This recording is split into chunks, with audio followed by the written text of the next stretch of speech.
गीता अध्ययन के सेशन में आप सभी का स्वागत, जहां हम राणा सर के साथ भगवत गीता के चौथे अध्याय को जानने का प्रयास कर रहे हैं पिछले काफी दिनों से। और आज सर ने कहा है कि हम एक बार फिर से जो 8 मेन श्लोक कहे गए हैं चौथे अध्याय के 18 से लेकर 24 तक, उन्हीं पर चर्चा जारी रहेगी। और आज की चर्चा के लिए मैंने नाम भेजे थे श्लोक नंबर 18 के लिए। प्लीज कम फॉरवर्ड, जिन जिनको कहा गया है आगे आए। पहले जो भी शुरुआत करना चाहे। हरिओम। आज गुलशन जी और सुनीता दीदी आपकी बारी है ना आज? हाँ ठीक है, तो ये गुलशन जी और डॉक्टर सुनीता जी श्लोक नंबर 18 लेंगे। उससे पहले सबको प्रणाम और निवेदन कि आज के सेशन की शुरुआत करें। ओम वसुदेव सुतं देवं कंस चाणूरमर्दनम देवकी परमानंदम कृष्णं वंदे जगद्गुरुं। सभी को बहुत प्रणाम। हम भगवत गीता जी के चौथे अध्याय पर चर्चा कर रहे हैं और चौथे अध्याय में जो कर्म का रहस्य है उससे संबंधित श्लोक 17 से शुरू होते हैं, जहाँ भगवान जी ने अर्जुन से कहा कि तुम्हें कर्म का रहस्य जानना चाहिए। और क्योंकि जो कर्मों की गति है वो बहुत गहरी है, गहन है, यानी कर्मों के स्वरूप को समझना, कर्म क्या है, अकर्म क्या है, विकर्म क्या है, ये जानना हर व्यक्ति के लिए इसलिए जरूरी है क्योंकि हम इस ग्रुप पर जितने भी लोग हैं सभी गृहस्थ आश्रम में हैं और हमारे द्वारा एक गृहस्थी के रूप में बहुत से काम होते हैं, बहुत से काम होते हैं। क्योंकि एक जो सन्यासी है वो बहुत से कर्मों का त्याग करके बन चला जाता है, लेकिन एक गृहस्थ होते हुए हमें बहुत से काम करने पड़ते हैं।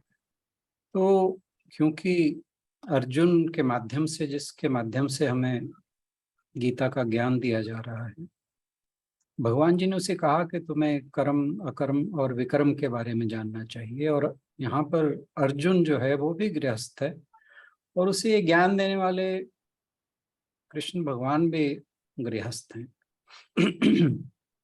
तो इसलिए गृहस्थ आश्रम में, वैसे तो सबके लिए, लेकिन गृहस्थ आश्रम में रहने वाले हर व्यक्ति के लिए कर्मों के स्वरूप को जानना अति आवश्यक है।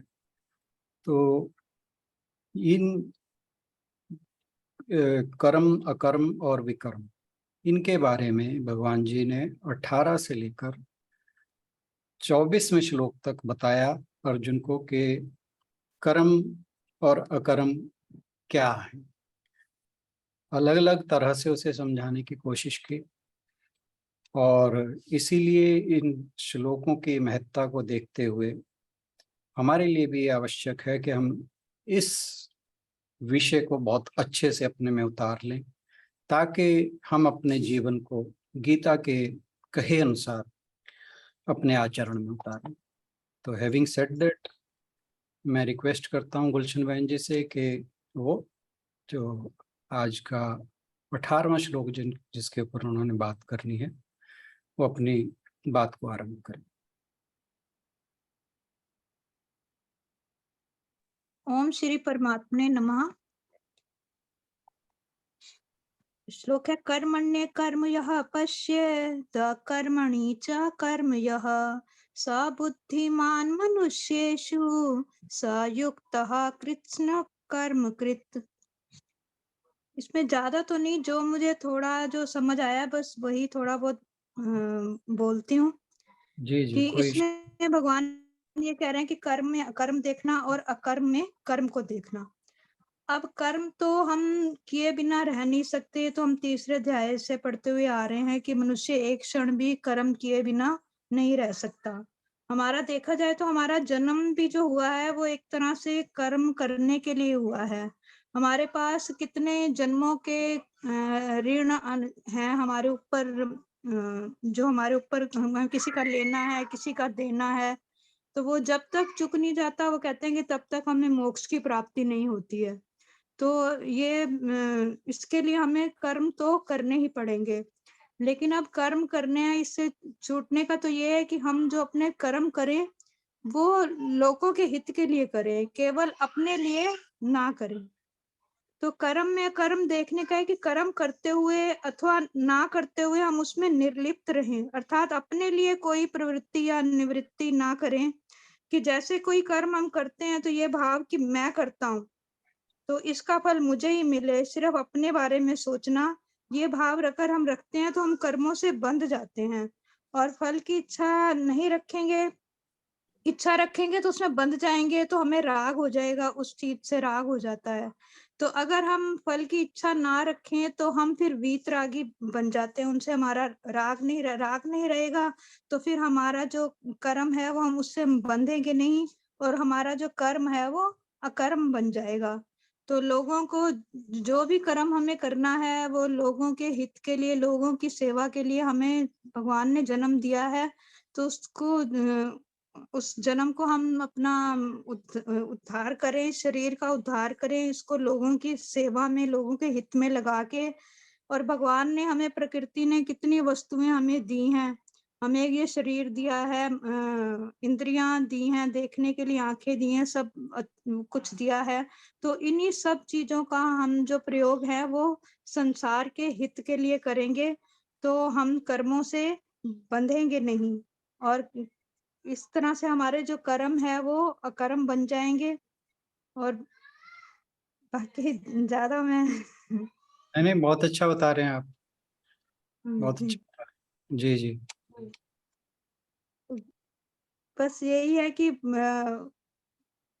प्रवृत्ति और निवृत्ति इन दोनों को हमें छोड़ना पड़ेगा, और इसलिए मतलब ज्यादा मैं बोल नहीं पाऊंगी, कोई बस इतना।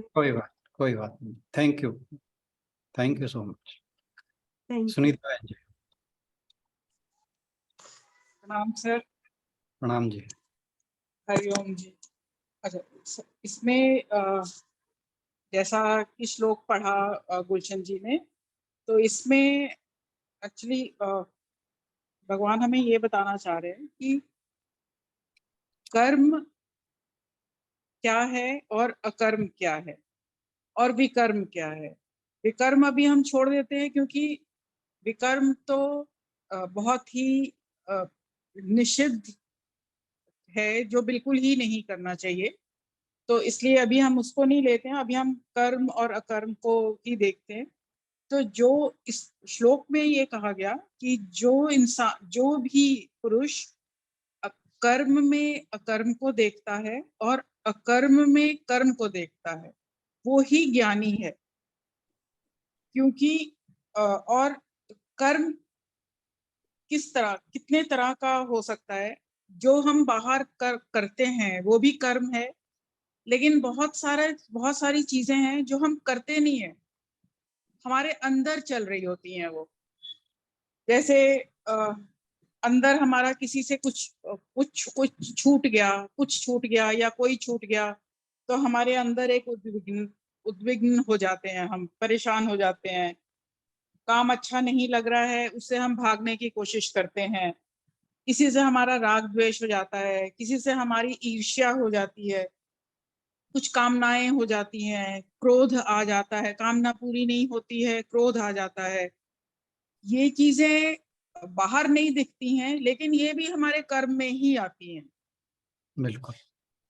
और इसके अलावा आगे इस श्लोक में एक्चुअली पैराडॉक्स भी है कि कर्म अकर्म हो गया। फिर जैसे भगवान जी को हमने किया कि सूक्ष्म से सूक्ष्म है, मतलब कंपेयर कर दिया हमने, बहुत ही डिफरेंस वो कर दिया, या वृहद से वृहद हैं, बड़े से भी बड़े हैं। इस जी तरह जी। हम हर चीज में उनको वो कर रहे हैं इसमें। तो इसको भी हमें समझना पड़ेगा कि मतलब पैराडॉक्स है इसमें थोड़ा। बाकी इसमें मेन तो यही है कि जो ये देख, कई बारी हम जो कर्म करते हैं वो देखने में लगता है कि हम ठीक नहीं कर रहे हैं, बट उस टाइम वो कर्म करने का इंटेंट क्या है हमारा, हम किस मंशा से वो काम कर रहे हैं उस पे भी डिपेंड करता है। और जो कई बारी हम देखते हैं अब जैसे हम अकर्म की बात करते हैं इसमें, तो अकर्म भी हम दो तरह का देख सकते हैं। एक, कुछ लोग सोचते हैं कि अगर हम काम ना करें, बिल्कुल ही काम ना करें, वो अकर्म हो गया।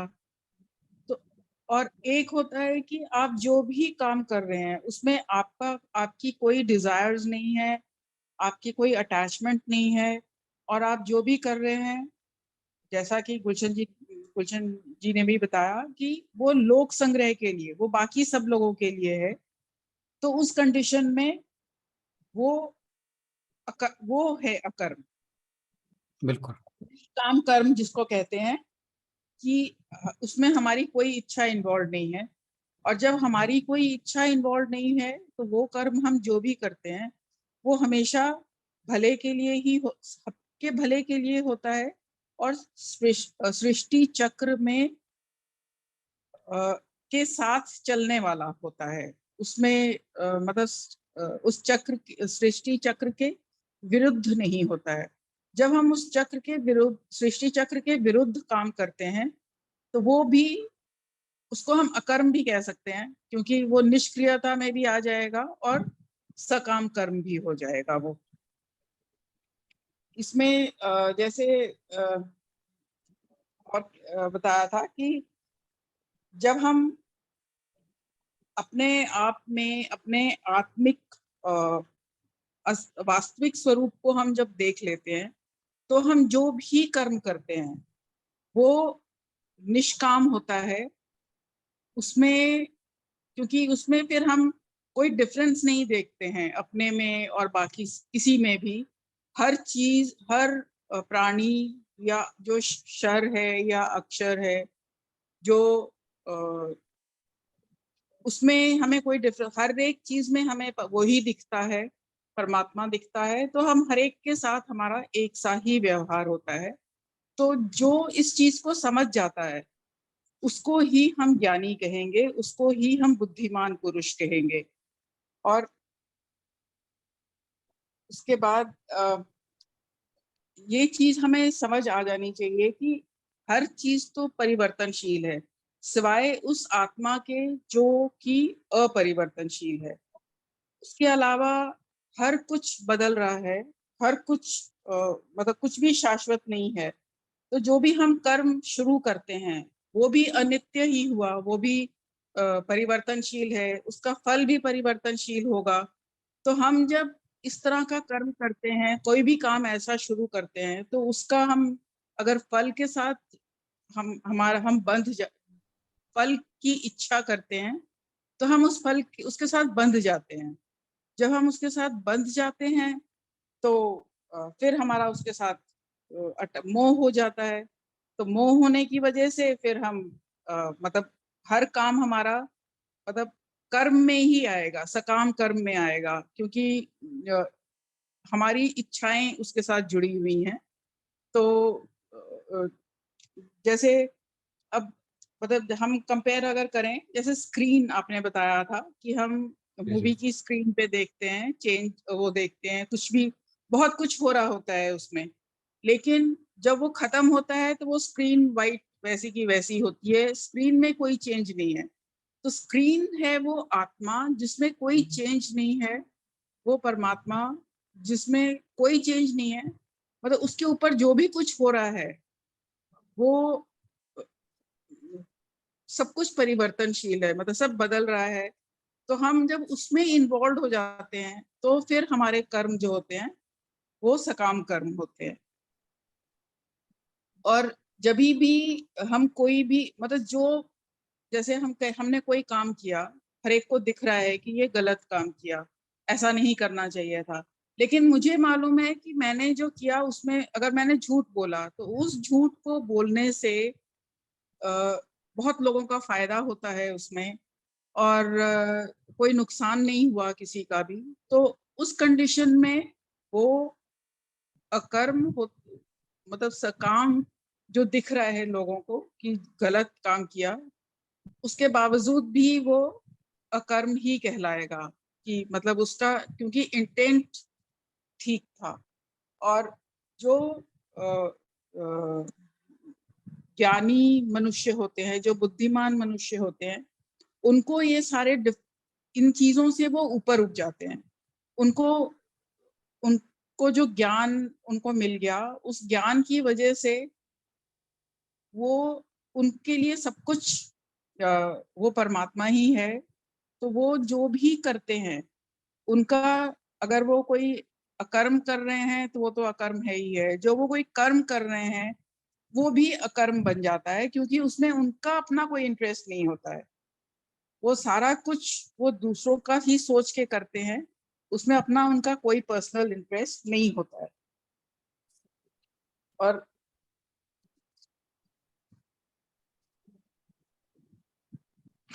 उनका हर काम सात्विक ही होता है।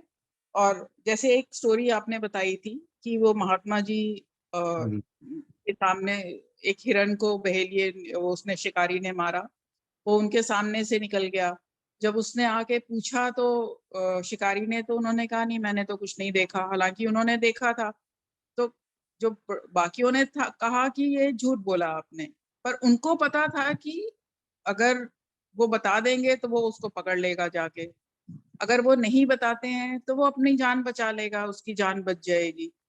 तो इसलिए जो भी आप करो बिल्कुल बिना किसी डिजायर के, दूसरों का भला देखते हुए जब आप करते हो, तो इससे यही आपको बढ़ के, मतलब यही आपके जो अकर्म अगर हम इसको कहेंगे, कि जिसमें आपका कोई इंटरेस्ट इन्वॉल्व नहीं है, ना कि निष्क्रियता, निष्क्रियता नहीं, बट जिसमें आपका कोई इंटरेस्ट इन्वॉल्व नहीं है, उस तरह का जो आप कर्म करते हैं, तो वो ही आगे चल के आपको आपकी आत्मा अंतःकरण की शुद्धि में मदद करता है, आपकी मोक्ष में मदद करता है, आपको ज्ञानी होने में मदद करता है। और जैसे एक और आपने हमें बताया था कि जैसे त्याग, हम कहते हैं कि हमने त्याग कर दिया, तो वो भी त्याग किस लिए किया, हमने किस मंशा से किया। अगर हमने अपने मतलब त्याग भी हम कई तरह से एक कर सकते हैं कि हमें कोई इंटरेस्ट नहीं है, मतलब हमारी बिल्कुल तृप्ति हो गई है और अब हमें कोई इंटरेस्ट नहीं है, तो हमारा वो त्याग है। मतलब हमारी इंद्रियों ने भी त्याग कर दिया, मतलब इंद्रियां भी उसमें नहीं रमती हैं, उनको भी अब उसमें कोई इंटरेस्ट नहीं है। तो ये हम इसको कहेंगे सात्विक त्याग है। और एक जिसमें हम डर की वजह से हम जिसको कर देते हैं, तो वो भी होता है। एक होता है कि हम क्योंकि हमें आराम मिलेगा, जिसको निष्क्रियता कहते हैं, निष्क्रियता की वजह से हमने एक त्याग कर दिया। तो इन चीजों को लेके अगर हम सोचते हैं कि हम आगे चल रहे हैं, हम कर्म कर रहे हैं, हम निवृत्ति के मार्ग पे चल रहे हैं या हम प्रवृत्ति के मार्ग पे चल रहे हैं, तो उससे हमें कोई फायदा नहीं होने वाला है, क्योंकि एट द एंड वो फिर वो कर्मों में ही आएगा। हम उसके साथ मतलब ऐसे में आपकी निवृत्ति भी नहीं हो सकती है, क्योंकि आप उनके साथ बंधे हुए हैं, आप उसके फल के साथ बंधे हैं। आप जो भी कर्म कर रहे हैं उसमें आपका कोई ना कोई आपकी इंटेंशन है। लेकिन अगर आप इन चीजों से ऊपर हो गए हैं, अगर आपका कोई इंटेंशन नहीं है, तो आप जो भी कर्म करते हैं, आप अकर्म करते हैं, आप जो भी कर रहे हैं उसमें आप पाप के भागी नहीं बनते हैं, क्योंकि आपका अपना उसमें कोई भी इंटरेस्ट नहीं है।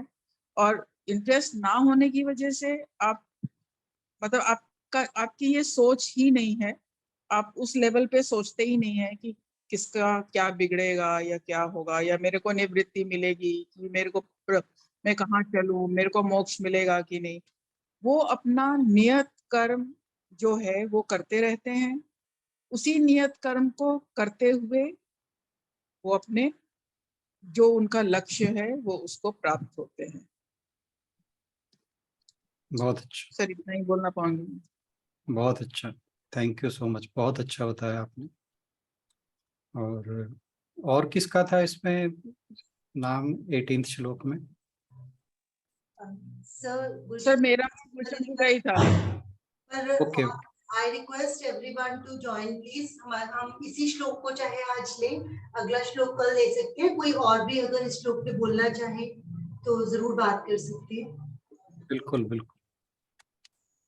तो नाम लिख दिया तो इसका मतलब ये नहीं कोई और उसके बारे में इसमें बोलेगा। मेरे को एक स्टोरी पता नहीं कहीं पढ़ी थी या राणा जी आपने बताई थी, और मेरा ख्याल है वो इसमें शायद सेट ऐप बैठती है कि एक बार किसी का घर जल रहा था। कोई बैठे बात कर रहे थे 3-4 लोग, तो किसी ने आके इन्फॉर्म किया, अरे अरे तुम्हारा घर जल रहा है। तो वो भागने लगा कि घर जल रहा है। तो उसके बेटे ने आके कहा, नहीं पिताजी ये घर तो मैंने कल इसका सौदा कर दिया था, तो ये हमारा घर नहीं है। वो शांत हो गया, चल शुक्र है मेरा तो नहीं जल रहा। और फिर दूसरे बेटे ने आके कहा, अरे नहीं मैंने वो सौदा कैंसिल कर दिया था। तब फिर एकदम एंग्जाइटी हो गई, ओहो मेरा घर जल गया। तो इसका मतलब ये है कि जब हम उस किसी चीज के साथ अपने आप को बांध लेते हैं तो दुख और सुख उससे होता है।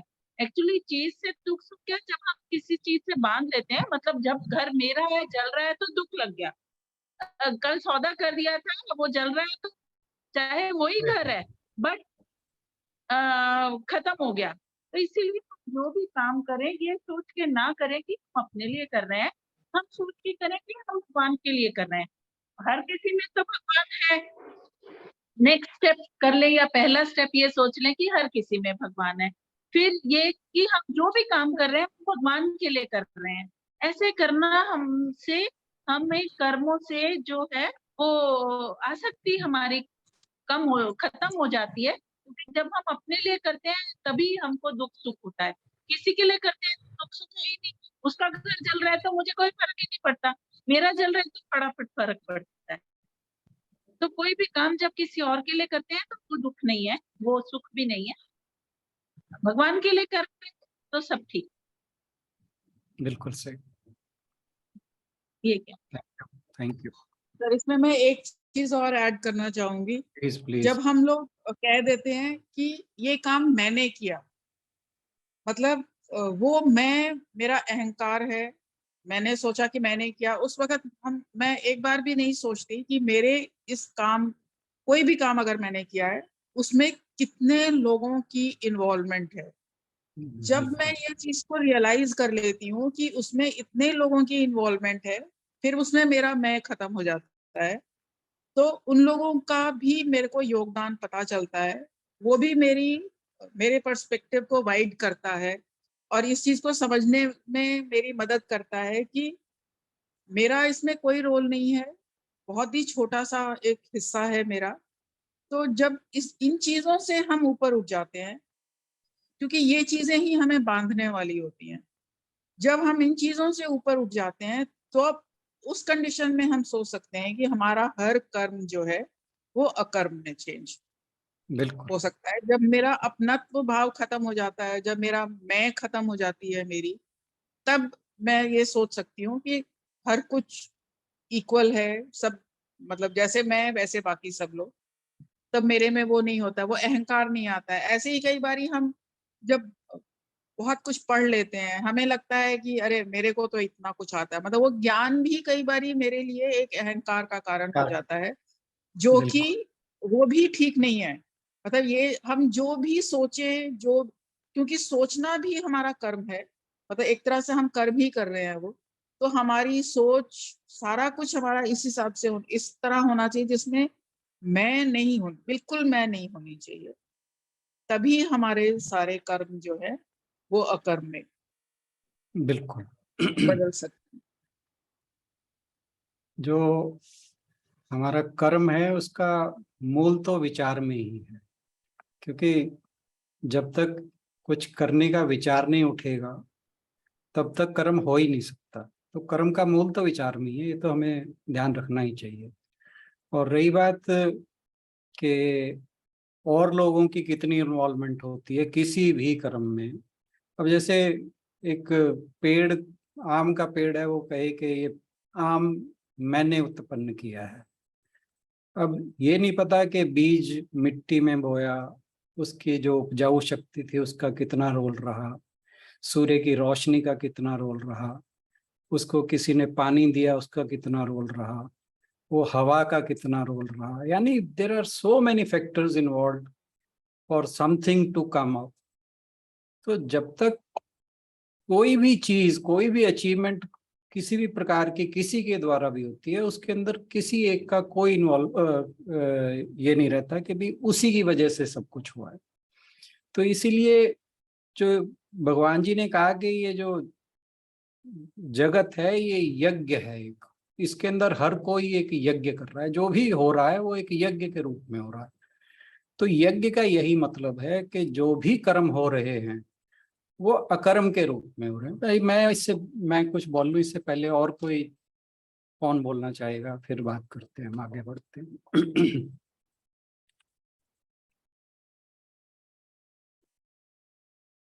बहुत लोग बच रहे हैं अभी, कौन इस पे बोलेगा?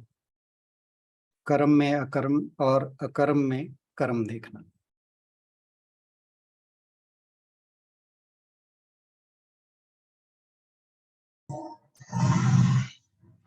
जी, श्रोतागण कोई और कहना चाहे? गीतांजलि बहन, संगीता जी।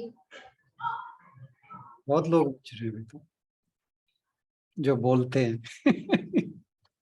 शुभालक्ष्मी जी हैं, जय गोपाल जी। हाँ जी, जय श्री कृष्ण जी। जय श्री कृष्ण। बस इसका तो बस जो राणा जी ने बहुत दिन इनको कर्म और कर्म का हमें समझाया, बस यही है भी अच्छे कर्म बस बिना मतलब किसी लालच के, बिना उसके किसी लाभ के और किसी उसके करो तो वो अच्छे कर्म है, और वही अकर्म है। बस हमारे लिए बिल्कुल किसी के अंदर होना चाहिए, कोई लालची नहीं होना चाहिए। अगर जैसे बहन जी ने अभी बताया भी आग लग जाए किसी और का मकान समझे तो हम उस हिसाब से हैं, जब अपने घर में लगते हैं फिर हम उस हिसाब से हैं। जब तक ये दोनों चीजें सामने होंगी, अपना और पराया नहीं समझा जाएगा, तो काम अपने आप ही समझो। फिर आदमी, मगर यहाँ तक तो आदमी कोई जो कोई पहुंच रहा है जी, बाकी तो इसमें पहुंचना बड़ा मुश्किल है जी, बहुत मुश्किल है। हाँ जी, जो बहुत मुश्किल है इतना पहुंचना। चलो करते हैं प्रयास कोशिश करते पर प्रयास ही करते हैं पर पहुंचा नहीं जाता जी कम। कोई प्रयास करते रहेंगे तो पहुंचेंगे भी। ठीक है, बात तो बात ठीक है। वो तो देखो तो हर जगह है, अपने भगवान जी ने भी कह दिया था भी ठीक आदमी का साथ देना है, धर्म का साथ देना है। तो चलो हम धर्म का साथ देते देते भी कई बार मतलब वो है भाई, कई बार ये तो मतलब जो इसको पहुंचना बड़ा समझते हैं सारी बात, पर पहुंचना बड़ा मुश्किल हो जाता है। बड़ा मुश्किल है भाई, किसी चीज को हमें कोई मेहनत भी ज्यादा करते हैं, वो भी बिंदु मेहनत का कुछ ना कुछ तो होता है। इसका मतलब इसमें मेहनत भी ऐसे संभव से करो, मिले या ना मिले कुछ, तो मेहनत भी नहीं आदमी अग्रसर होता उसको करने के लिए। सर फिर वो तो क्या हो सर गया? आपने ना ऐसी स्टेज पे लाके खड़ा कर दिया है कि जो चीज हम कर नहीं ना पाते उसके लिए बोलने में भी सोचना पड़ता सोचते तो बहुत हैं, पर फर्क तो पड़ जाता है सोचते सोचते भी आदमी में, ये बात नहीं, फर्क बहुत पड़ता है। सोचते सोचते आदमी रुक, काम करते हुए, झूठ बोलते हुए, किसी को गुस्सा होते हुए सोचता बहुत है। क्योंकि फिर राणा जी का और सू साहब की याद तो आता है 1 घंटा, भाई क्या जवाब देंगे। उनका मतलब उसको याद करके भाई हमने उसमें बैठना है, भाई हम कितना के सुधरे अपने आप में। सुधरता तो बहुत है, आपका 1 घंटा फिर लगा और क्या हुआ चाहिए? कम से कम दिन में मतलब हम 40-50-60% तो ठीक हो गए होंगे झूठ बोलने में, कुछ कहने में, क्योंकि जमाना भी कुछ ऐसा है ना, जमाना भी लिफाफेबाजी समझ लो, दिखावेबाजी समझो, कुछ दिखावेबाजी का ज्यादा है जो अब देखो बस देखो आप 60-70% पे पहुंच गए और आशु बहन जो है ना 70 तक नहीं पहुंचे जी, 70 तो आपके ऊपर लेके 10-15 चलो 50 तक ले लो, 40 60 तक ले लो। आप और आशु बहन ने आपके ऊपर पूरा हाँ, क्वेश्चन उसके मार्क लगा दिया, कह रहे हमारे बस का कुछ नहीं है ना। ये नहीं चीज हो रही भाई, बिल्कुल वो हो जाए भाई, बिल्कुल नहीं तो ये नहीं हो रहा। बिल्कुल तो हो जाएगा, तो फिर आप यहाँ पे थोड़ी बैठोगे, फिर तो आप समाधि में हो जाओगे। वो फिर तो बनामा अपना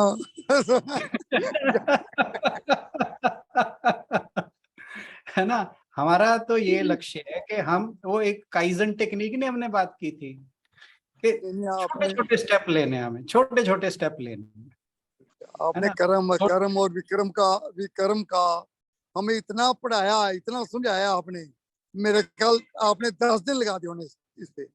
और वैसे बहुत अच्छा, आपके समझाने में कमी नहीं रही, हमारे अपनाने में कमी भी है उसमें, नहीं जितना वो अपनाना कि हमारा अपनाने हमारा जो गृहस्थ आश्रम का व्यवहार है ना, उसके अंदर हमें बहुत कुछ देखना पड़ता है ना। बाकी ये कि अपने मन में रखें ये बातें, जहां जहां वो काइजन टेक्निक में यही है कि जहां जहां आप सुधार कर सकते हो वो धीरे धीरे करते रहो, और जैसे ਉਹਨੂੰ जैसे ਫਿਰ धीरे धीरे सुधार होता रहेगा। ਘਰਮਾ ਉਸ ਨੂੰ यूं भी कहना है साला ज्यादा दर नहीं बन रहा, जो ज्यादा वो हो रहा, जो कुछ हमें उसका ज्यादा नरमाई करती, हम पूछते ही नहीं किसी ਨੂੰ, मैं पूछा ही किसी ਨੂੰ उधर, या तो मैंने कहा या तो राणा जी से पूछ लो या मानू पूछ लो, फिर या तो उधर राणा जी की बातें भी याद रखनी पड़ा है और मानू अपनी भी याद रखनी पड़ा। तो गृहस्थ आश्रम का यही तो बैलेंस बनाने वाली टेक्निक है। हम चलो गृहस्थ ये मैं 1 मिनट ले लूं, 1-2 मिनट आपका, जी जी वो आउट प्लीज। इससे आउट ऑफ वे है। मेरे पास अभी ना आपकी क्लास शुरू होने से पहले एक सरपंच साहब है रामनगर के, सैनी साहब है, धर्म सिंह सैनी, वो जी। आए, चिंटू का रेट मैंने कहा भी इस रेट से कम नहीं दे रहे, क्या यार तू ना मेरा इतना मतलब बहुत मतलब अपनी यारी दोस्ती निभाई। उन्हें जी एक फिर मैंने वो दोस्ती की बात समझाई द्रोणाचार्य की और द्रौपद द्रुपद की। इकट्ठे पढ़ते थे गुरु जी से, हाँ तो इनको एक गुरु से दोनों पढ़ते थे, ये राजा बन गया, यो द्रोणाचार्य अपना उस तरह ही जिस तरह गुरु था अपना अर्जुन और का जैसे भी था, तो इसको अपना इसका बेटा था अश्वत्थामा, उसको दूध नहीं कहीं मिला, तो चलो घर में कमी थी दूध की, तो घर वालों ने कहा चल तेरा यार है राजा द्रुपद, उससे लिया, उस पे चलो गया मांगने, वो कह यार तू क्या बातें कर रहा, वो मैं राजा हूँ तू कहाँ आ गया यहाँ से, वो कह ये अपनी दोस्त क्या बड़बुड़ की दोस्ती तो इस तरह नहीं है, दोस्ती दोस्ती आ गया जी। उन्हें चोला चोला का पानी पुनी कट के पिलाया, जैसे भी जिम्मेदार कहते हैं उस हिसाब से, हाँ मतलब। तो फिर अर्जुन को वो सिखाता ही था, तो अर्जुन उसको कहने लगा भी गुरु विद्या क्या जब मुझे जरूरत पड़ेगी तेरी गुरु विद्या मैं लूंगा, गुरु। तो मतलब गुरु दक्षिणा। तो उसने फिर गुरु दक्षिणा उसको जब ये कांड हुआ उससे, भाई मेरे दोस्त ने वैसा ये किया, तो वो फिर गुरु दक्षिणा के रूप में अर्जुन को कहा भाई मुझे राजा द्रुपद को बंदी बना के लिया मेरे पास, मेरे साथ तो ये हो गया, मैं तो चल गुस्सा आता ही यार को भाई, सुदामा जी को कृष्ण जी एक बार तो वहां पता नहीं चला, सुदामा जी तो बेचारे भगत थे कृष्ण जी के, वो तो जैसे मर्जी थे, चलो मतलब वो तो हर एक आदमी तो भगत नहीं हो सकता ऐसा, बेशक गुरुओं में भी गुस्सा बहुत होता है, तो वो बंदी बना के लिए अर्जुन तो फिर एक वो तो सब मुकाबला उसके नंबर 1 था ही, तो बंदी बना के ले आया, फिर उसने कहा भैया आप तेरा राजपाट मेरे पे है सब कुछ, चलो तूने तो मुझे नहीं दिया दूध की गाय भी नहीं दिएगा, मैं तुझे आधा राजपाट देता हूँ, मतलब उसमें तो मतलब सब अब ये मैं कह रहा जिम्मेदारों को भी देखो, गीता के ज्ञान का क्या देखो, वो जिम्मेदार था एक, वो गीता का ज्ञान हमें सिखा के चला गया। चलो मैं बेटर है बल्कि पंडित क्या जो देना दे दे यार, तू बात चले बिहारी वाली।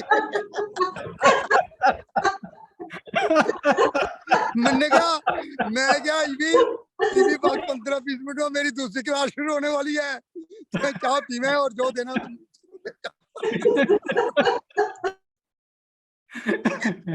बल्कि वो कुछ ज्यादा ही दे देता, मतलब मैं तो यार जो मर्जी दे रहा मुंशन, मैंने कहा तू देखे बस जा, मेरी क्लास शुरू होने वाली है। बहुत अच्छे। एक्चुअली मैं कुछ कहना चाह रहे हैं। हाँ मतलब जी। देखो जिम्मेदारों को भी ज्ञान है गीता का, ज्ञान मतलब ज्ञान पे किसी का बहुत कोई एक अधिकार थोड़ी है, मोनोपोली थोड़ी है, किसी को भी हो सकता हाँ है। बिल्कुल। बस बात यह है कि कोई अपने ज्ञान का यूज मिसयूज। टैक्ट लगा करके किस तरीके से करता है, कोई किस फायदे के लिए करता है और कोई सबके नहीं फायदे नहीं के लिए करता है। बिल्कुल। वो तो हंसते हंसते हंसते रहे। एक हमें भी आधा पौना घंटा हंसने का भी मौका मिल गया, पुरानी दोस्ती भी जाहिर हुई। मतलब ये गीता के सब आनंद लेने के तरीके भी हैं। देखो बिल्कुल कितना आनंद आया हो, मतलब कोई उनने छोटी सी बात सुनाई, गलती थी ठीक थी, भगवान जी की जो मर्जी सुन ले। जब भगवान जी की प्रशंसा सुनी जाती है ना, फिर आनंद बहुत आता है। बस बिल्कुल सही फिर कहा, मतलब वो टाइम जो निकलता है वो आनंदमय होता है। वही मतलब कोई अकर्म। भगवान जी की लीला सुने, कोई अच्छा सुने, कोई दुष्टों का नाश सुने, कोई भी है तो आनंद तो है जी, ये नहीं बात। गन्ना भगत की कहानियां सुनाते हैं जहाँ, तो अच्छा लगता है ये वाणी, उनके मुंह से बहुत अच्छा लगता है। ये थोड़े बहुत हैं। चलिए बाकी कर्म कर्म का तो ठीक, बिल्कुल ठीक कहा सुनीता चौधरी, बहुत अच्छा, मतलब बहुत जो आपने दांतें लगाए उन्होंने पूरा इसका शोधन निकाल के आज जो कहा बिल्कुल ठीक कहा है। विकर्म तो अलग ही है, कर्म और अकर्म में अगर पूरा हम ठीक पहुंच जाए, अपनी दृष्टि पे ठीक पहुंच जाए, फिर तो जो मर्जी करी जाओ सारे अकर्म है हमारे। बस बिल्कुल और बहुत वहाँ सही। आपने भी गागर में सागर भर दिया, ऐसी बात नहीं है। नहीं नहीं ये नहीं बात, चलो हाँ। बस। आप आपके कई बार आप इतना सुनाते हैं ना, ना भी ध्यान दे दे के आपके कानों में ऐसा भरते हैं हमारे। चलो चलिए ये हम बाजी, गीतांजलि चलो से सुनते हैं जय और श्री कृष्ण जी। हाँ, जय धन्यवाद, श्री बहुत कृष्ण। बहुत धन्यवाद जय गोपाल जी। गीतांजलि। चलिए गीतांजलि बहन से सुनते हैं। प्रणाम सर, प्रणाम हाँ। एवरीवन। सर अभी जो ये बात हो रही थी कि बहुत सारे फैक्टर्स होते हैं जो भी हम करते हैं, जो हमारे थ्रू होता है, जिसमें हम सक्सेसफुल हो जाते हैं, उसका श्रेय हम खुद को दे देते हैं। लेकिन जैसे अब ये गीता जी के जो लेसन हैं, जैसे जय गोपाल जी अभी बोल रहे थे कि हम इम्प्लीमेंट नहीं कर पाते, तो उसके पीछे भी तो बहुत सारे फैक्टर्स होते हैं ना हमें बनाने में। हमारे बहुत सारे संस्कार होते हैं पूर्व जन्म के, जो कहीं ना कहीं बाधा बन जाते हैं बीच में। लेकिन चॉइसेस ऑफ कोर्स हमारे पास रहती हैं, तो वो हमें अब डिसाइड करना है कि हमारी चॉइस क्या रहेगी आगे जाके, या मतलब आज के दिन में हम क्या चूज कर रहे हैं उनमें से करना। तो एक्सप्लेनेशन तो बहुत अच्छा था अभी तक जिन्होंने भी बोला, इट वाज रियली एनलाइटनिंग। और जैसे सर कई बार ऐसे भी होता है कि आप कोई काम जो आपका स्वधर्म ही है, लेकिन आप उसे ना चाहते हुए विलिंग नहीं होते हो करने के लिए, लेकिन आपको करना पड़ता है, तो उस तरह के कर्म को हम क्या कहते हैं? वो कर्म में वो आया था सकाम कर्म में। मतलब जहां सकाम। आप, हाँ, जहां आप काम करते हुए, कोई भी कर्म करते हुए आपको तकलीफ हो रही है ना, जी वो सकाम कर्म हो गया। जहां भी आप दुख मान रहे हो, अपने पर बोझ मान रहे हो, जी जी अब एक आपके टेस्ट का काम है। जैसे हम बार बार एक एग्जांपल लेते हैं कि जब आप ड्राइविंग सीख जाते हैं, तो आप जब कार चला रहे हैं, तो आपके लिए कार चलाना नहीं रह जाता। आप उस पे फोन पे भी बात कर लेते हैं, आप बात अपने जो को पैसेंजर्स हैं उनसे भी बात कर लेते हैं, और कार चले जा रही है। तो वो जो कर्म हो रहा है आपका ड्राइविंग वाला, वहां पे आप एज ड्राइवर रहे ही नहीं, है ना। तो लेकिन जब आप उसको लर्न कर रहे हो ड्राइविंग को, फिर आप देखिए कि आप कितना ज्यादा उसके अंदर कई बार परेशान भी होते हैं, कई बार हम ढंग से ड्राइव नहीं कर पाते तो अपने आप को कोसते भी हैं, है ना। तो यानी वो जब हम उस लेवल पे हैं तो हम वो काम हमारे लिए बोझ बना हुआ है, तो वो कर्म हमारे बंधन का कारण है। लेकिन जब हम एफर्टलेसली कर रहे हैं, उसमें आनंद लेके कर रहे हैं, फिर वो हमारा कर्म कर्म नहीं रहता, फिर वो हम फ्री हो गए वहां। कई बार मतलब कुछ चीजें नो डाउट चैलेंजिंग होती हैं। जब भी कोई आप नया काम सीखते हो या करते हो, वो चैलेंजिंग होता है, थोड़ा स्ट्रेसफुल होता है। लेकिन कुछ चीजें तो आप सीखना चाहते हैं और करना चाहते हैं, लेकिन कुछ चीजों को आप अवॉइड करते हैं, वहां से आप एस्केप होना चाहते हैं। बिल्कुल तो बिल्कुल। जी। कुछ काम ऐसे हैं you are forced upon, and yes. Some are of your own taste and still you have to work hard for that. वो उस हार्ड वर्क में आप एंजॉय करते हो। अब जैसे कोई एक साइंटिस्ट रिसर्च पे लगा है, वो दिन रात बैठा है ना, पूरी मेहनत कर रहा है, वो उससे सोने को भी नहीं मिल रहा, कई बार खाने भी उसका छूट जाता है, तो काम तो वो बहुत मेहनत से कर रहा है, उसके ऊपर जोर भी पड़ रहा है, बट ही इज एंजॉइंग। ये कर्म जो है उसके लिए अकर्म है। लेकिन एक किसी को कुछ पता नहीं, उसे कह दिया कि भाई तो ये रिसर्च करके ला, और उसे कुछ ABC उसकी पता नहीं, तो उसके लिए तो वो जानलेवा वाली बात हो जाती है। वो तो गालियां देता ही रहेगा, अपने आप को देगा, फिर जिसने लगाया उसे देगा। तो ये फिर जो कर्म है, ये बंधन वाला कर्म है। सर मैं एक चीज कहना चाहूंगी कि जी जी जैसे कई बारी अब हम गृहस्थ हैं, हमें बहुत कुछ ऐसा करना पड़ता है कि आपकी इच्छा नहीं होती है करने वाली। हम्म। तो क्या ऐसा, मतलब वो फिर सकाम कर्म हो गया ना, मतलब मेरे को करना है, मतलब शायद गलत थॉट्स भी आती हैं करते हुए। अगर मैं उसको एक्सेप्ट कर लूं कि इस पोजीशन में होते हुए मैं नहीं करना चाहती हूँ, लेकिन मुझे करना तो पड़ेगा ही, तो अगर मैं उसको एक्सेप्ट कर लेती हूँ तो शायद मुझे तकलीफ कुछ कम होगी। एग्जैक्टली आप ये देखिए, वही फिर अपने गृहस्थ आश्रम की पर बात करते हैं। हमारे कई बार घर में ही बात ले लीजिए कि हमें ना चाहते हुए कुछ ऐसे काम करने पड़ते हैं जिनमें हमारा इंटरेस्ट नहीं है ना। लेकिन अब देखिए, अगर आप एक्सेप्टेंस के भाव से करोगे फिर आप परेशान नहीं रहोगे। अगर आप परेशान होके कोई काम करते हो, फिर वो काम आपके लिए बंधन बनेगा। आपके क्यों बंधन कैसे बनेगा? आप मान लीजिए कोई किसी ने कह दिया, मान लो कि आप सब्जी बनाने का मन नहीं है, आपने कहा कि भी सब्जी, ये वाली सब्जी बनानी है मुझे। आप एक तो बात ये कि भी चलो किसी ने मुझे कहा है तो आज मैं इसे खुश करने के लिए बढ़िया सी सब्जी बनाते हूँ, तो ये तो क्या हुआ कि आप आनंद में आकर उस काम को करते। दूसरा ये हुआ कि क्या मेरे गले पड़ गई आज ये बात। काम तब भी करना है आपने और वैसे भी करना है, लेकिन दोनों में आपकी मनस्थिति फर्क हो जाती है। तो जहां आप आनंद को वो जो बात है ना, हमने एक लाइन बोली थी कि हम जो काम आनंद को प्राप्त करने के लिए करते हैं वो सकाम कर्म है, और जो आनंद में होकर करते हैं वो अकर्म है।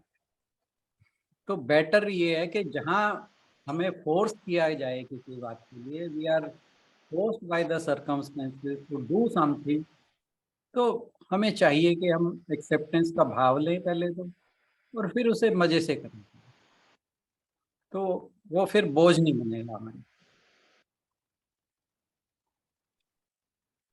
सर ये चीजें भी हमें तभी समझ आने लगी है जब हम ये सब सीख रहे हैं, जो गीता जी जी हमें सिखा रही है, तभी हम रियलाइज कर पाते हैं इस चीज को।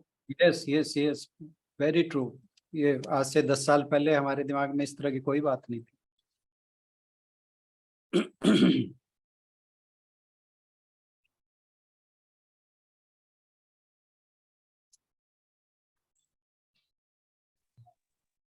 कोई और बोलना चाहे? अभी है हमारे पास 2-4 मिनट और, देख लेते हैं कोई कुछ कहना चाहे तो जरूर कहें। संगीता बहन कहना चाह रही हैं। म्यूट है आप। हाँ, मैं सबको सबसे पहले तो नमस्कार। और जैसे अभी गीतांजलि बहन ने भी बोला, सुनीता जी ने भी कहा कि बहुत सारी अनवांटेड सिचुएशंस में हम होते हैं कई बार, लेकिन गृहस्थ में होते हुए हमें वो सब करना पड़ता है। और सर ने बोला कि मतलब उसके लिए हमें रेमेडीज बताई। मुझे भी लगता है कि हम लोग कई बार डिफिकल्ट रिलेशंस में होते हैं, डिफिकल्ट सिचुएशंस में होते हैं।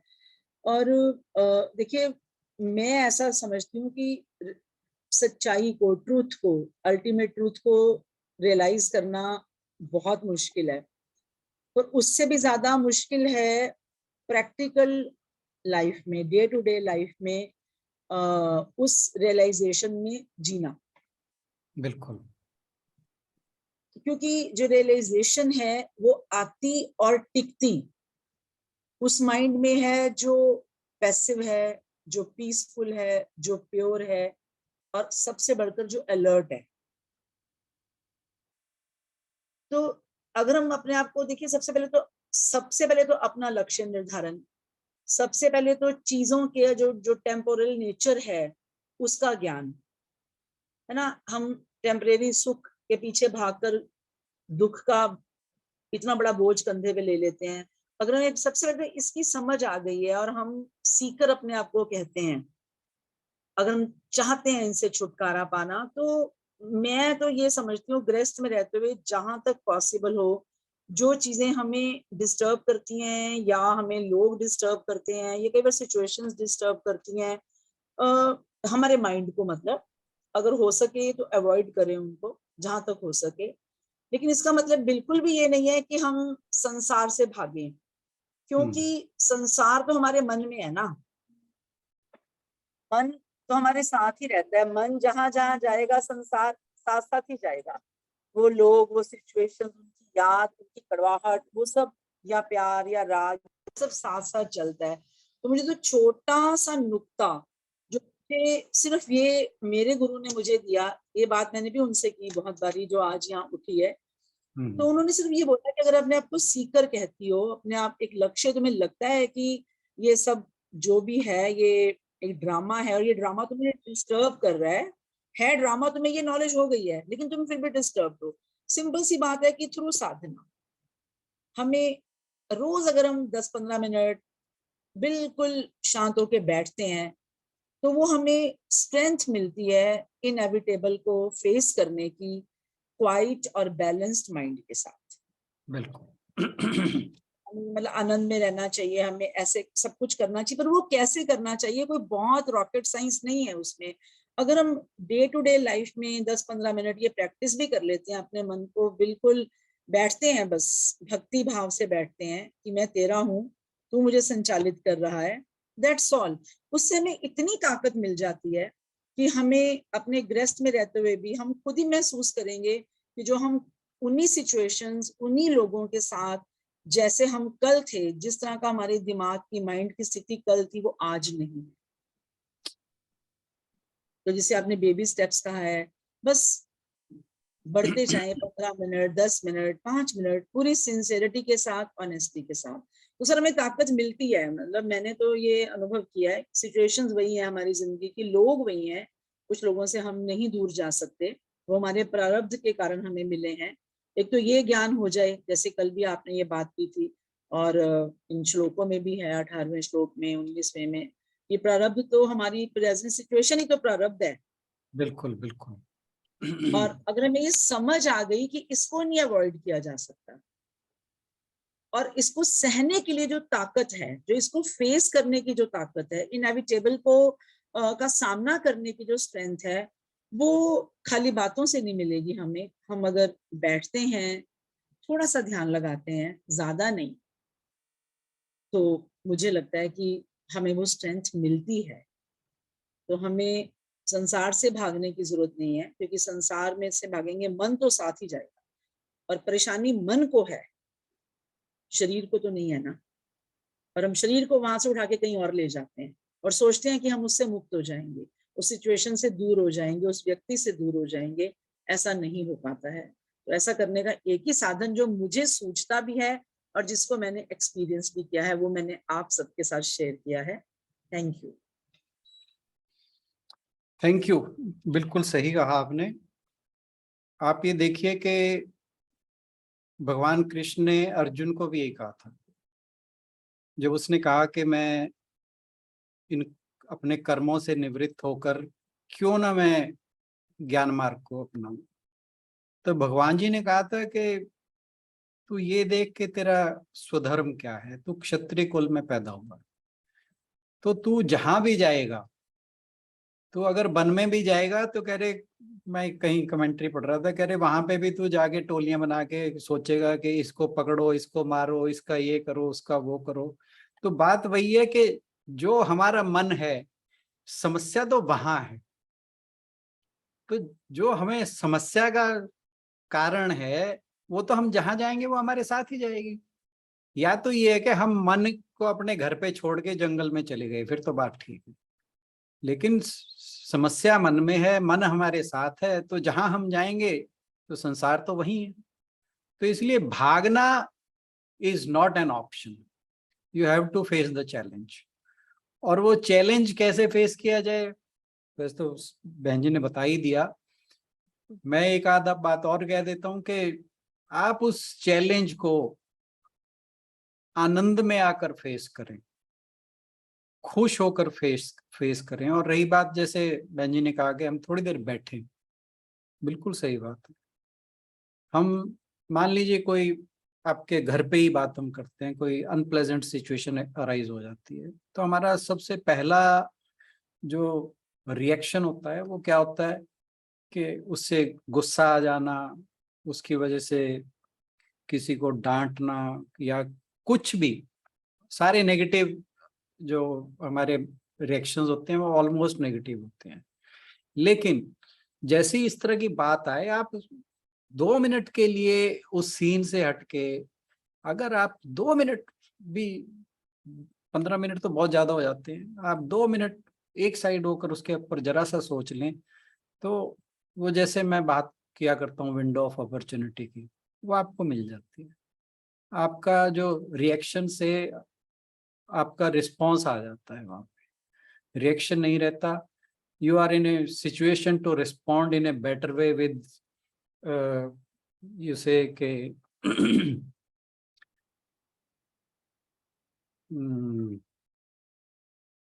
क्या कहूँ मैं इसको, आप मतलब आपके पास एक हथियार आ जाता है उस फेस सिचुएशन को फेस करने के लिए, है ना। तो आप बेटर इक्विप्ड हैं रादर, यस। सर हथियार भी आ जाता है और ये दृष्टि भी आ जाती है कभी कभी। देखिए हथियार आएगा लड़ने के लिए, है ना, लेकिन ये दृष्टि भी आती है सामने वाली के पर्सपेक्टिव को समझने की, शांत मन से। नेचुरली हथियार का मेरा मतलब वो वर्ड मैंने यूज किया, मैंने नहीं, वो नहीं ऐसा हाँ हाँ नहीं, नहीं राइट, मैंने इसलिए कहा equip, you are better equipped. Yes हाँ, तो मेरे दिमाग में वर्ड सही नहीं था आ रहा। नहीं सॉरी सर, प्लीज नहीं नहीं please please, thank you for correcting me. दोनों बातें हैं, दोनों बातें। एक बात गलत बात से लड़ने के लिए हथियार आ जाता है, और दूसरा ये कि सामने वाला व्यक्ति जिससे आप डिस्टर्ब हो रहे हो या परिस्थिति से डिस्टर्ब हो रहे हो, क्योंकि आप अपनी एक सिंगल माइंडेड उससे देख रहे हो, उसकी और भी तो डायमेंशंस है ना, तो आपको वो डायमेंशन देखने के लिए एक वृहद, एक बहुत ब्रॉड आपका स्पेक्ट्रम हो जाता है, और आपको उसके दूसरे एंगल्स भी दिखने लगते हैं। मल्टी डायमेंशनल, अगर आपकी दृष्टि, वो चीज तो मल्टी डायमेंशनल है, पर हमारी दृष्टि जो है वो सिंगल डायमेंशन को ही देख पा रही है अभी तक। लेकिन अगर हम शांत हो जाते हैं, अलर्ट हो जाते हैं, मेडिटेट करते हैं, अपने आप को थोड़ा अपने आप को गैदर करते हैं, बिल्कुल, तो हम दूसरे कोनों से, दूसरे एंगल से भी उस चीज को देखते हैं, तो हमें समझ में आता है कि नहीं, जैसा हम समझ रहे थे वैसा नहीं है, बिल्कुल एक्चुअली हाँ जी, एक्चुअली हमारी जो थॉट प्रोसेस रहती है वो व्यष्टि के रूप में रहती है ना। जब हम समष्टि की बात करते हैं, फिर बात ये भी समझ में आती है कि जो मेरा प्रारब्ध है वो दूसरे का भी तो कोई अपना प्रारब्ध है ना। फिर हम होलिस्टिक व्यू जब लेते हैं चीजों का, देन आर जो रिस्पॉन्स है दैट गेट्स बेटर। फिर हमारा रिस्पॉन्स बेटर हो जाता है कि नहीं, इसने अपने हिसाब से सोच रहा है, मैं अपने हिसाब से सोच रहा हूँ, और ठीक है, हर कोई अपनी जगह सही होता है, ये भी बात है। मतलब कोई गलत भी कर रहा है ना, अब कोई किसी का मर्डर करने जा रहा है तो ये देखिए कि वो अपनी तरफ से ये सोच रहा है कि मैं बहुत अच्छा काम करने जा रहा हूँ, इससे बढ़िया काम हो नहीं सकता। लेकिन वो ये नहीं सोच रहा कि दूसरे के हालात क्या हैं, दूसरे के लिए मैं क्या करने जा रहा हूँ, उसका क्या इसका इफेक्ट होगा, मेरी लाइफ पे इसका क्या इफेक्ट होगा, वो नहीं वो सोच रहा। क्यों? वो सिर्फ इंडिविजुअल लेवल पे, व्यष्टि लेवल पे सोच रहा है। लेकिन जब हम थोड़ा सा रुकते हैं, सोचते हैं, और ऐसे समय में भगवान को अगर याद कर लिया जाए तो वो फिर आपका सब कुछ चेंज हो जाता है, आपका रिस्पॉन्स चेंज हो जाता है, आपका व्यवहार चेंज हो जाता है, और आप जो करते हो ना उसके अंदर फिर भगवान का भी उसका दखल हो जाता है, और फिर चीजें उस हिसाब से गलत नहीं हो सकती जैसे वो पहले हो सकती। सर कल बात भी तो हम लोग कर रहे थे कि गलत होता इसलिए है कि देखो ना, हमें भगवान की जरूरत है और हम उनको याद नहीं करते, और Exactly. उनको हमसे कोई एक्सपेक्टेशन नहीं है, और वो हमें कभी नहीं भूलते, एक पल के लिए भी नहीं भूलते। बिल्कुल तो ठीक जिस बात। दिन भगवान की स्थिति में हम आ जाएंगे, हमें कोई एक्सपेक्टेशन नहीं होगी और हम उसे नहीं भूलेंगे, तो फिर ये सारा संसार जो है वो उसका खेल दिखाई देगा, फिर तकलीफ नहीं रहेगी। फिर वही आ जाता है ना, फिर वो 24वां श्लोक, ब्रह्मार्पणम ब्रह्म हविर ब्रह्माग्नि, फिर हर चीज ब्रह्म है। फिर जब हम उस लेवल पे पहुंच जाते हैं, अब ये जो श्लोक था 24वां ही, हालांकि जब चर्चा करेंगे फिर करते हैं बात इस पे, इसमें कि देखिए क्या है कहा कि यज्ञ का जो वो स्पून है वो भी ब्रह्म है, अग्नि भी ब्रह्म है, उसमें सामग्री डालने वाले भी ब्रह्म है, यज्ञ करने वाला भी ब्रह्म है। इसमें बात सारी ये हो रही है कि वो हवन के ऊपर लेके, लेकिन ये एक्चुअली हमें समझाने के लिए, ये जो 18 से लेकर 23 तक जो श्लोकों में कर्म कर्म बताया गया है ना, ये यज्ञ का मतलब है हर कर्म, जो कुछ भी कर्म हो रहा है वो अगर हम ब्रह्म दृष्टि से करेंगे तो फिर हमारी सारी समस्याएं समाप्त हो जाती हैं। हम वो जो बात कही ना कि बंधन, जो कर्म है हमारा वो बंधन से रहित हो जाता है, वो बांधने वाला नहीं रहता, फिर वो मुक्त करने वाला हो जाता है। तो जो इन सारे श्लोकों का समापन भगवान जी ने 24वें श्लोक में ब्रह्म वाले इससे श्लोक से किया है ना, वो हमें लगता तो ये कि ये आउट ऑफ कंटेक्स्ट है, बट वो उसकी परिणति है कायदे में, तो कल्मिनेशन है उसका, जो सारा कुछ भगवान जी ने 18वें श्लोक से लेकर 23वें तक कहा था, उन सबको समराइज करें तो बात जो 24वें श्लोक है वो वहां पे आके टिकती है।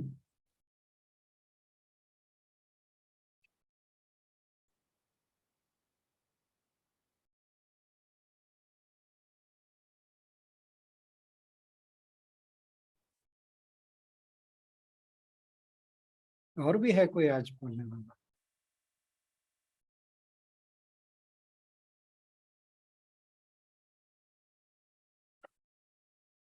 विजय बहन जी हैं, शिवालक्ष्मी बहन जी आज आप बोलेंगी? सर मैं कुछ कहना चाहूंगी। Please please please. हाँ सर, ये है कि अब गीता के ये पढ़ते पढ़ते सुधार तो बहुत आया है, एडवर्स पोजीशन में भी काम रहते हैं, उस काम को करते हैं, बट मेरे को ये नहीं समझ आता, अभी काम करते हैं फिर अहम की भावना थोड़ी जा नहीं रही। हम कोई भी काम करते हैं तो कहते हैं ना, भी ये मैंने किया, तो ये नहीं होना चाहिए, ये नहीं जा रही है। जाएगा ये भी बाकी धीरे। तो सुधार काफी हुआ है। आप ये देखिए, आपको ये एहसास तो है ना कि मेरे अंदर से अहम का भाव नहीं जा रहा। हाँ जी। तो पहले आपने क्यों? डायग्नोज कर ली ना, पहले हम आम आदमी के साथ समस्या ये है कि उसे अपनी बीमारी का डायग्नोसिस ही नहीं पता, ठीक है ना। हालांकि बीमारी नहीं घर में कभी बीमारी ये नहीं पता सिचुएशन लगेगी होती तो है। उसका इलाज कैसे होगा? आपको पता तो है कि मेरे अंदर ये कमी है, तो इसके ऊपर भी आपका काम धीरे धीरे हो जाएगा, डोंट वरी अबाउट दैट। हालांकि जैसे कोई बात होती है तो कहते हैं खुद ही कर ले, हाँ ठीक है, मैं कहती हूँ ठीक है मैं कर लूंगी, मतलब कर भी आती हूँ, हो भी जाता है काम, लेकिन फिर कई बार सोचती हूँ, फिर कहती हूँ भी आप हर काम के लिए कह देते हो, तू ही कर ले, तू अपने आप देख ले, ये कर ले।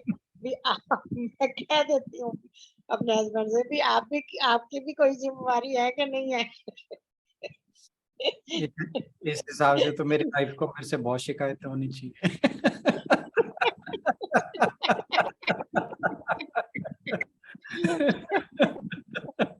वही कह रही हूँ ना, मतलब अहम भाव है ना कि ठीक, ये नहीं होना चाहिए ना, मुझे नहीं कहना चाहिए, वही तो मैं कह रही हूँ ना। हो जाएगा, ठीक होगा। आपको समस्या का पता है तो समाधान भी निकलेगा, चिंता न करें।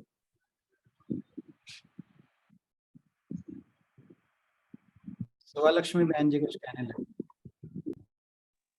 प्रणाम सर। प्रणाम जी, प्रणाम। सर आज का जो डिस्कशन तो बहुत अच्छा लगा एक्चुअली। जी। मुझे लगता है मुझे कुछ नहीं, मेरा कुछ नहीं हो पाएगा। ऐसा लगता था।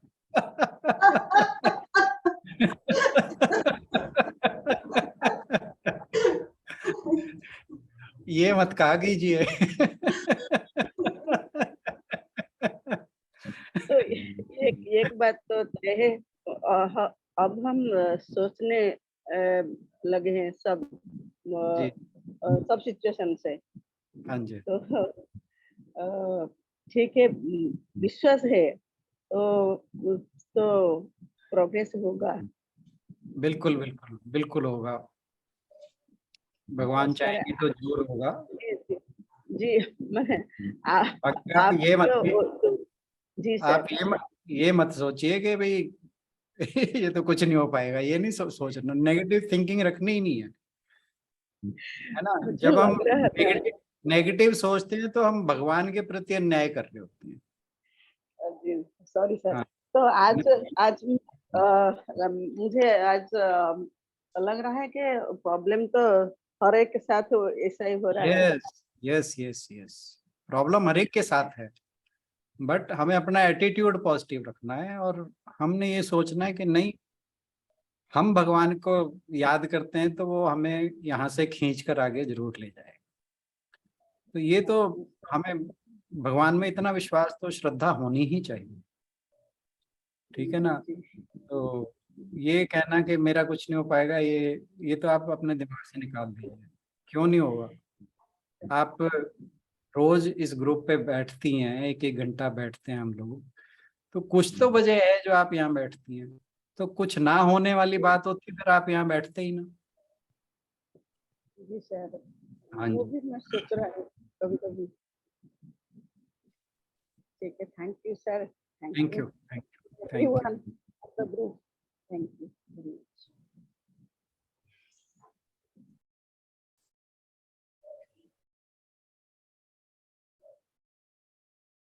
ऐसी ऐसी शंकाएं से सबके मन में आती रहती हैं पर चली जाती हैं, फिर थोड़ी देर बाद बिल्कुल। लगता है। कभी कभी जैसे कल मैं भी बोल रही थी कि बहुत बार ऐसे लगता है कि दोबारा से दूसरे अध्याय की पहले श्लोक वाली स्थिति भी हम आ गए हैं अर्जुन की।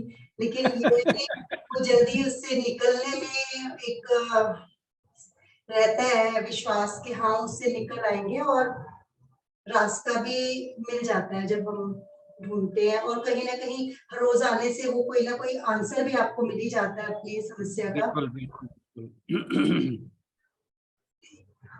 ये बिल्कुल सही बात है। बहुत अच्छी डिस्कशन। एक एक दूसरे को खींच लेंगे आशु, अच्छी दोस्ती है हमारी।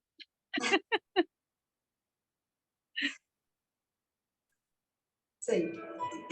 चलिए इसी के साथ समापन पूरा करेंगे और कल का नेक्स्ट श्लोक लेंगे 19। मैंने 2 लोगों का नाम भेजा है लेकिन सभी लोग साथ में ज्वाइन करेंगे और वीडियोस शेयर की हैं तो एक बार सुन के आए। और स्पेशल थैंक्स टू गुलशन दीदी एंड सुनीता जी, बहुत अच्छे से आज श्लोक को लिया गया और सभी जो भी सर ने जैसा भी हमें समझाया था वो आपने हमें एक बार पुनः दोहराने का मौका दिया। Thank you so much. Sir से निवेदन की समापन किया गया। लास्ट में मैं एक लाइन कहना चाहूंगा कि विवेक चूड़ामणि में भगवान आदि शंकराचार्य लिखते हैं कि पिता के ऋण को चुकाने वाले पुत्र आदि होते हैं। परंतु भव बंधन से छुड़ाने वाला अपने से भिन्न कोई नहीं। तो कहने का मतलब ये है कि ये कोई सोचें कि हमारे लिए कोई मुक्ति और लाके दे देगा, जैसे कल आप बात कर रहे थे, अपने आप आ जाएगी, भाग्य से आ जाएगी, वो पॉसिबल नहीं है। इसके लिए पुरुषार्थ हमें ही करना पड़ेगा और पॉजिटिव फ्रेम ऑफ माइंड हमें हमेशा रखना चाहिए कि नहीं, क्योंकि हम भगवान को याद करते हैं तो भगवान हमारा उद्धार जरूर करेंगे। ये तो एक तो मन में तो ये बात हमेशा बिठाए ही रखें कि भगवान हमारा उद्धार जरूर करेंगे। और उसके लिए ये नहीं है कि हमने अकर्मण्य हो जाना है, अपना कर्म करते रहिए, अपना पुरुषार्थ करते रहिए और भगवान में श्रद्धा बनाए रखें। भगवान जी बाकी का उन पे छोड़ दें, बाकी वो करेंगे, अपने आप करेंगे, क्यों नहीं करेंगे। चलिए, ओम पूर्णमदः पूर्णमिदं पूर्णात् पूर्णमुदच्यते पूर्णस्य पूर्णमादाय पूर्णमेवावशिष्यते। ओम शांति शांति शांति। हरि ओम। सभी को बहुत बहुत प्रणाम, बहुत बहुत धन्यवाद। मैं सोच रहा था आज 3-4 श्लोक हो जाएंगे, पर एक श्लोक पे इतनी बढ़िया चर्चा चली और इतनी लंबी चर्चा चली। Thank you everyone, thank you for joining और thank you for contributing. Sir नहीं, एक ही श्लोक लेंगे और एक ही मेरे को लगता है अच्छा हो पाएगा, कर पाते हैं हम सब लोग ना। नहीं, आप एम तो